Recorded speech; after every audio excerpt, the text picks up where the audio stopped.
চলে যাচ্ছি আমি। খবরদার আমাকে আটকাতে আসবে না। আমার পক্ষে তোমার এই অভাবের সংসারে আর থাকা সম্ভব হচ্ছে না। আমি আর পারবো না তোমার এই অভাবের সংসারে থাকতে। বইয়ের শখ আহ্লাদি যখন পূরণ করতে পারবে না তখন বিয়ে করছিলে কেন?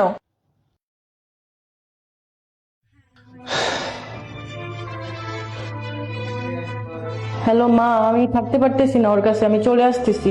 কেন মা, জামাইয়ের সাথে কি ঝগড়া করছিস নাকি? বিয়ের পর থেকে অভাব লেগেই আছে, আমি এই অভাবের সংসার আর করতে পারবো না। যখন তোর বাবার খারাপ সময় ছিল তখন আমি তোর বাবার সাথে ছিলাম। যদি আমি তখন চলে আসতাম তখন তোর কি অবস্থা হইতো? তুই তো তখন এতিম হইতি। তোর বাচ্চার বাবার পরিচয় কি দিবি একবার ভেবে দেখেছিস? আমার মনে হয় স্বামীর বিপদে প্রত্যেক স্ত্রীর পাশে থাকা উচিত। বাপের বাড়িতে তখনই আসবি যখন স্বামীকে সাথে নিয়ে আসতে পারবি। এখন মাথা ঠান্ডা করে তোর স্বামীর কাছে চলে যা। আর শোন, প্রত্যেকটা পুরুষের সফলতার পিছনে তার স্ত্রীর অবদানটাই সবচেয়ে বেশি।